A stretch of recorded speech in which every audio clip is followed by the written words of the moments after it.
વટ સાવિત્રી વ્રત કથા. વટ સાવિત્રી વ્રત માત્ર પતિની દીર્ઘાયુ માટેનો સંકલ્પ નથી, પરંતુ સ્ત્રીના પ્રેમ, સાહસ અને તપની ગાથા છે. આ વ્રત સંપૂર્ણ વિશ્વાસ, સચ્ચા નિયમો અને ભક્તિ સાથે કરવું જોઈએ, કારણ કે વટ સાવિત્રી વ્રત સૌભાગ્ય અને સુખનું વરદાન માનવામાં આવે છે. તમામ માતાઓ અને બહેનોને વટ સાવિત્રી વ્રતની હાર્દિક શુભકામનાઓ. જે સ્ત્રીના વ્રતમાં શ્રદ્ધા હોય છે, તેના સંકલ્પમાં પણ શક્તિ હોય છે. માટે જ બહેનો અને માતાઓ, તમે ધ્યાનથી આ વ્રતને આગળ સુધી સાંભળજો. વટ સાવિત્રી વ્રત માત્ર સુહાગની રક્ષા માટે જ નહીં, પરંતુ નારી શક્તિ, પ્રેમ અને તપનું પવિત્ર પર્વ છે. આ દિવસે દરેક નારી માતા સાવિત્રી જેવી બનવાનો પ્રયત્ન કરે છે. માટે જ બહેનો અને માતાઓ, તમે ધ્યાનથી આ વિડીયોને અંત સુધી સાંભળજો, એટલે જ તમને બધી જ માહિતી મળશે. જેઠ માસની અમાસના દિવસે દર વર્ષે વટ સાવિત્રી વ્રત રાખવામાં આવે છે. કેટલીક જગ્યાએ જેઠ પૂર્ણિમાએ પણ આ વ્રત રાખવામાં આવે છે. અને આગળ જાણવા માટે તમે વિડીયો અંત સુધી બન્યા રહેજો, જેને વટ પૂર્ણિમા કહેવામાં આવે છે. અમાસ હોય કે પૂર્ણિમા, વ્રતની વિધિ અને કથા એક સરખી જ હોય છે. વ્રતના એક દિવસ પહેલાં, એટલે કે એક દિવસ પહેલાં ઘરને સારી રીતે સાફ કરવું જોઈએ. લસણ અને ડુંગળીનો ત્યાગ કરવો જોઈએ.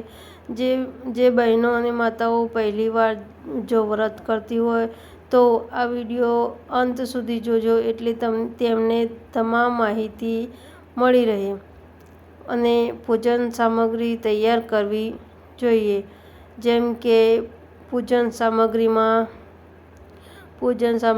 જેમ કે રોળી, મૌલી, અક્ષત, સિંદૂર, ચૂડિયો, બિંદી, ચુંદડી, સત્યવાન સાવિત્રીની મૂર્તિ કે તસવીર, ધૂપ, દીપ, ફળ, મીઠાઈ અને કાળા ચણા વગેરે. વટ વૃક્ષની પૂજા આ વ્રતમાં ખાસ મહત્વ ધરાવે છે. માતાઓ અને બહેનો, આ વિડીયોને અંત સુધી જોજો, એટલે તમને બધી જ વસ્તુઓ અને આ વ્રતની તમને માહિતી મળી શકે. એટલે શક્ય હોય તો વટ વૃક્ષ પાસે જઈ પૂજા કરવી જોઈએ. જો નજીકમાં વટ વૃક્ષ ન હોય, તો ઘરે વટ વૃક્ષનો નાનો છોડ લાવી ગમલામાં સ્થાપિત કરી અને તેની પૂજા કરી શકાય છે. પછી વ્રતના દિવસે વહેલી સવારે સ્નાન કરીને સોળ શૃંગાર કરવો અને વ્રતનો સંકલ્પ લેવો જોઈએ. હે ત્રિદેવ સ્વરૂપ વટ વૃક્ષ, હે માતા સાવિત્રી, હું મારા પતિની દીર્ઘાયુ, સુખ સમૃદ્ધિ અને પરિવારના સુખ માટે અને કલ્યાણ માટે આ વ્રત રાખું છું. મારી શ્રદ્ધા સ્વીકાર કરો. અને પછી ત્યારબાદ વટ વૃક્ષને જળ અને કાચું દૂધ અર્પણ કરવું. પછી હળદર, રોળી, સિંદૂર, ફૂલ, ફળ અને મીઠાઈ અર્પણ કરવી. પછી ધૂપ દીપ પ્રગટાવી મૌલી અથવા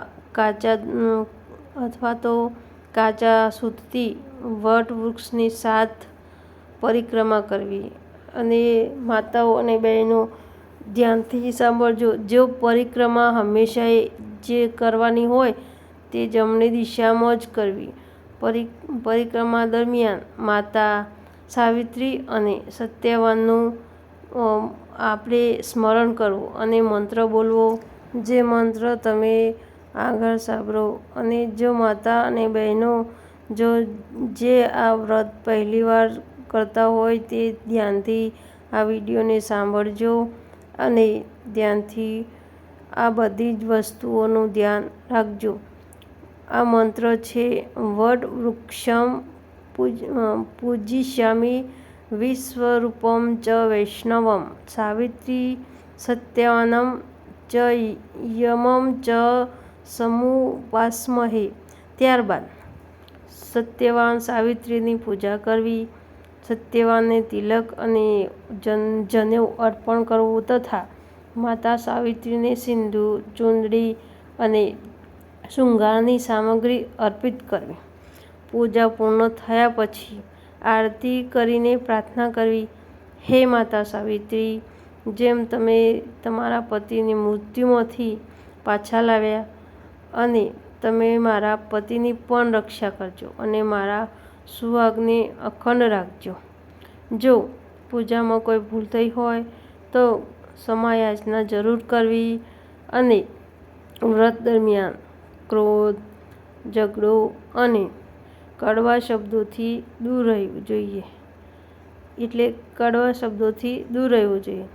મનમાં શાંતિ અને ભક્તિ રાખવી જોઈએ.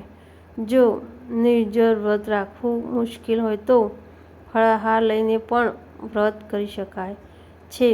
આ દિવસે કેટલીક ભૂલોથી પણ બચવું જોઈએ અને કેટલીક ભૂલો ના કરવી જોઈએ. જેમ કે જે માતાઓ અને બહેનો પહેલીવાર જો વ્રત કરતી હોય તો તેમને ખબર ના હોય કે એ દિવસે કેવી ભૂલો ના કરવી જોઈએ. જેમ કે કાળા કે સફેદ કપડાં ન પહેરવા, સ્નાન વગર પૂજા ન કરવી, તામસિક ભોજન અથવા અન્નનું સેવન ન કરવું, પતિ સાથે ઝઘડો કે નારાજગી ન રાખવી, અધૂરું શૃંગાર ન રાખવો, વટવૃક્ષની પરિક્રમા એટલે કે ઉલટી દિશામાં ન કરવી, વ્રત કથા સાંભળ્યા વગર પૂજા ન કરવી. વટ સાવિત્રી વ્રત શ્રદ્ધા, પ્રેમ, સમર્પણનું પવિત્ર પ્રતીક છે. સાચા મનથી કરવામાં આવેલું આ વ્રત સુખ, સમૃદ્ધિ અને અખંડ સૌભાગ્ય આપે છે. જો મિત્રો, માતાઓ, બહેનો અને ભાઈઓ પણ જો સાંભળતા હોય આ કથા તો અને ગમી હોય તમને આ વિડીયો તો વિડીયોને લાઈક, શેર અને મારી ચેનલને સબસ્ક્રાઈબ જરૂરથી કરજો.